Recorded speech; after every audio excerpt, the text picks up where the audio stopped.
ஏன்னா பெரிய மலையாளிகள் கூட பாத்தீங்கன்னா பெரிய தாந்திரிகம் செய்வர்கள் கூட சுய ஜாதகம் பார்க்காமல் செய்வது கிடையாதுங்க. இங்க பல பேர் போய் பார்த்துட்டு பணம் கட்டி ஏமாந்து எதுவும் நடக்கவில்லை. இந்த மந்திரவாதி சொல்லிக்கிறாங்க பாருங்க, அவர்கள் எல்லாம் ஏமாற்றுக்காரர்கள் மட்டும்தான், பணம் பறிப்பவர்கள் மட்டும்தான். ஸ்ரீ குருஜி அஸ்ட்ரோ டிவி நேயர்களே, உங்களை வணங்குகிறேன், வரவேற்கிறேன். இப்போ ஒரு தெளிவுபடுத்த வேண்டிய நிலைமை எனக்கு இருக்கு, உங்களுக்கும் இருக்கு. தெளிவாக்க வேண்டிய இடம் என்ன தெளிவு தெரியுங்களா? எல்லாருக்குமே இன்னும் நம்ம ஒரு விஞ்ஞான யுகத்துல இருக்கிறோம். எல்லாமே பாத்தீங்கன்னா ஏஐ வரலும் வந்தாச்சு. இப்போ நிறையவே வளர்ச்சி அடைஞ்சிருக்கோம். இன்னும் சில பேரிடம் பாத்தீங்கன்னா பெரிய பெரிய படித்தவர்களும் சரி, நாம் யாரை அறிவு ஜீவியாக நினைத்துக் கொண்டிருக்கின்றோமோ அவரும் சரி, செய்வினை செய்து விட்டார்கள், வைப்பு வைத்து விட்டார்கள், சூனியம் வைத்து விட்டார்கள். இதற்கு எங்கே போய் பரிகாரம் செய்வது? ஒரு நடுக்கம், பயம். ஒரு வாழ்க்கையில ஒரு சின்ன சறுக்கல் வந்தவுடன் அது என்ன நினைக்கிறாங்கன்னா, நம்ம ஆளுங்க யாரோ நமக்கு செய்வினை வச்சுட்டாங்க, இல்ல சூனியம் வச்சுட்டாங்க, இல்ல வைப்பு வச்சுட்டாங்க. இவற்றுக்கெல்லாம் இந்த மண்ணில் இல்ல, இந்த மண்ணில் எவரும் இதுவரை இல்லை என்பது என்னுடைய வாதம். உங்களுக்கு செய்வினை வைப்பதற்கு ஆட்கள் கிடையாது, சூனியம் வைப்பதற்கு ஆட்கள் கிடையாது, வைப்பு வைப்பதற்கு ஆட்கள் கிடையாது. நல்லா புரிஞ்சுக்கீங்க, நல்லா புரிஞ்சுக்கீங்க, புரியுங்களா? சரி, என்னதான் காரணம்? நான் தெளிவா பார்த்துட்டு இருக்கேன். என்னுடைய 20-25 ஆண்டு கால இந்த ஆராய்ச்சியில பார்த்துட்டு இருக்கேன். என்ன பார்த்துட்டு தெரியுங்களா? எந்த ஒரு கிரகம் உங்களுடைய ராசிக்குள் சஞ்சரிக்கிறாரோ, இல்ல குறிப்பிட்ட ஸ்தானங்களில் சஞ்சரிக்கிறாரோ, அந்த காலகட்டம் என்பது உங்களுடைய வாழ்க்கையில் ஒரு இருண்ட காலகட்டமாக இருக்கும். நீங்க என்ன தெரியுமா நினைப்பீங்க? நமக்கு யாராவது செஞ்சிட்டாங்க. இப்ப பாத்தீங்கன்னா சுக்கிர திசை வருதுங்க, ஒரு மனிதனுடைய வாழ்க்கை சுக்கிர திசை வருது. அந்த சுக்கிரனுடைய காரகத்துவம் என்பது சில இருக்கு, அவங்க தெரியும், சூசகமா சொல்லிடுறேன். அந்த சுக்கிர திசை வந்த உடனே ஒரு ஜாதகருக்கு அதை சார்ந்த எதை அவர் கொடுக்க வேண்டுமோ, எந்த ஒன்று அதுவரை உங்களுக்கு கிடைக்காமல் இருக்கிறதோ அதை கொடுத்து உங்களை திருப்தி அடைத்து வைப்பவர் அந்த காரகம். ஒரு ராகு திசை வருது பாருங்க, அந்த ராகு திசையில பாத்தீங்கன்னா சில பேருடைய வாழ்க்கையில பெரிய அதிர்ஷ்டம், யோகக்காரன் போகக்காரன் சொல்லுவோம். ஒரு குறிப்பிட்ட கிரகம் ஆட்சி நடத்துகின்ற போது, திசை நடத்துகின்ற போது, புத்தி நடத்துகின்ற போது நம்முடைய வாழ்க்கையை பார்த்தீங்கன்னா உச்சத்தை தோணும். புரியுதுங்களா? அப்போ அதற்கெல்லாம் காரணம் என்ன? அந்த திசாநாதனுடைய சஞ்சாரத்தின் தான், திசாநாதனுடைய காலம்தான் நம்முடைய வாழ்க்கையை உச்சத்திற்கு கொண்டு போகிறது. நாம் எதையெல்லாம் எதிர்பார்த்திருந்தோமோ, எதுவெல்லாம் நமக்கு கிடைக்கவில்லை என்று ஏங்கிக் கொண்டிருந்தோமோ அதுவெல்லாம் நமக்கு கிடைக்க வைக்கிறது. நம்முடைய வாழ்க்கையை கூட தலைகீழாக புரட்டி போடுகிறது. நாம் நினைப்பது நம்முடைய வாழ்க்கை அல்ல என்பதை நாம் தெரிந்து கொள்கின்ற அளவிற்கு இந்த கிரக திசாபுத்திகள் நம்மை புரட்டி போடுகிறது. இப்ப இந்த நேரத்துல என்ன சொல்ல வரேன், எதற்காக சொல்ல வரேன் பாத்தீங்கன்னா, ஒரு மந்திரவாதி என்று சொல்லக்கூடியவரை ஒருவரை என்னுடைய முன்னால் கொண்டு நிறுத்துங்கள், உங்களுக்கு அதை நிரூபிக்க நான் தயாராக இருக்கேன். எவராலும் செய்வினையெல்லாம் வைத்து விட முடியாதுங்க, சூனியம் வைக்க முடியாதுங்க, புரியுங்களா? ஒரு தலைச்சிறந்த நம்பூதிரிகள் இருக்காங்க பாருங்க, அவங்க என்ன கேட்பாங்க, ஒரு ஜாதகருக்கு எதிர்வினையாற்ற வேண்டும் என்றால் அவர்களிடம் சென்று சேர்கின்ற போது, நாம் சென்று சேர்கின்ற போது அந்த ஜாதகருடைய சுய ஜாதகத்தை கேட்பார்கள். என்ன காரணம் தெரியுங்களா?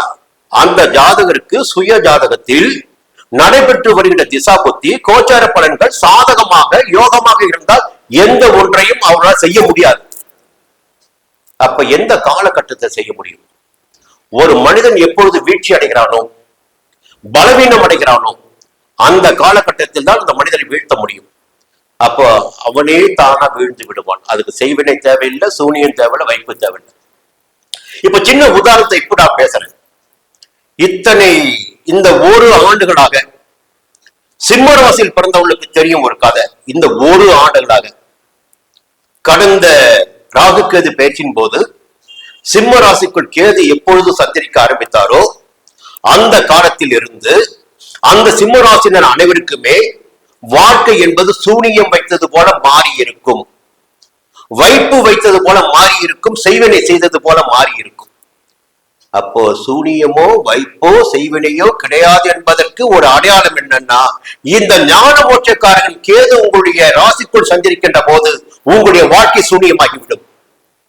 அந்த சூனியமாவது எதற்காக என்றால், உங்களுடன் இருப்பவர்கள் யார், இத்தனை நாளும் நீங்கள் நம்பிக்கொண்டிருந்தீரே இவருடைய சுய முகம் இதுதான், இவர்களை பற்றி நீங்கள் தெரிந்து கொள்ள வேண்டும் என்பதற்காகவே உங்களுக்கு இந்த ஞானத்தை நான் கொடுக்கிறேன்.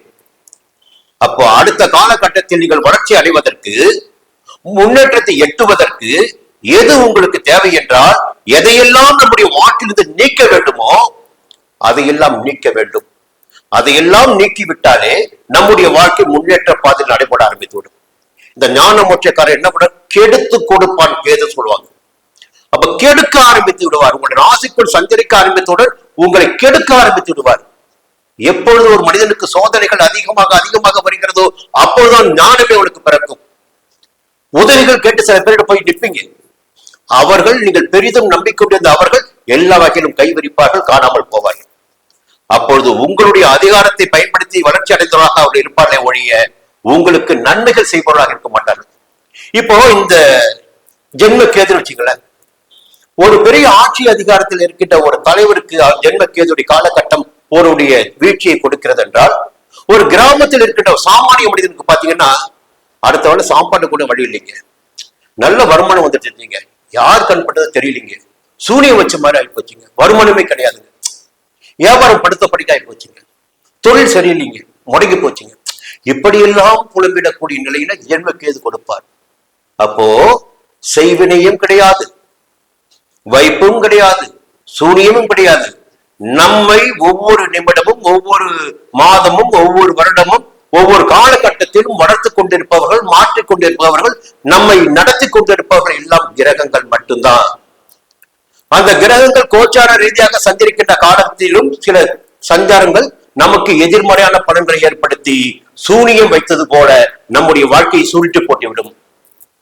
சில திசா புத்திகள் எதிர்மறையாக இருக்கின்ற கிரகம் பார்த்து திசை நடத்துகின்ற போது அந்த காலகட்டம் மிகப்பெரிய போராட்டமான காலகட்டமாக, சோதனையான காலகட்டமாக மாறிவிடும். அப்போ கிரகங்களை முதலில் கவனியுங்கள். எந்த கிரகம் உங்களுடைய ஜாதகத்தில் எந்த இடத்தில் சஞ்சரிக்கிறார்கள். ஏன்னா பெரிய மலையாளிகள் கூட பாத்தீங்கன்னா, பெரிய தாந்திரிகம் செய்வர்கள் கூட சுய ஜாதகம் பார்க்காமல் செய்வது கிடையாதுங்க. இங்க பல பேர் போய் பார்த்துட்டு பணம் கட்டி ஏமாந்து எதுவும் நடக்கவில்லை, இந்த மந்திரவாதி சொல்லிக்கிறாங்க பாருங்க, அவர்கள் எல்லாம் ஏமாற்றுக்காரர்கள் மட்டும்தான், பணம் பறிப்பவர்கள் மட்டும்தான். உங்களுக்கு நான் சொல்லுவேன் என்ன கூட எளிமையா, உங்களுக்கு கிரகங்களால் பாதிப்பு வருகிறதா, எந்த கிரகத்தினால் பாதிப்பு ஏற்படுத்திருக்கிறது, அந்த கிரக ஸ்தலம் எதுவும் அங்க போங்க, அங்க போய் சரணாகதி அடைங்க. அங்கே சென்று வருகின்ற போது ஒரு மாற்றம் உங்கள் வாழ்க்கையில் நிகழும். அப்போ நீங்கள் தெரிந்து கொள்ள வேண்டியது, நமக்கு ஏற்படுகின்ற ஒவ்வொரு சங்கடங்களுக்கு காரணம் கிரக சஞ்சாரங்களும் நடைபெற்று வருகின்ற திசாபுத்திகளுமாக இருக்குமே ஒழிய செய்வினையோ வைப்போ சூனியமோ கிடையாது. இதற்கு மேல் தெளிவுபடுத்த எதுவும் இல்லை.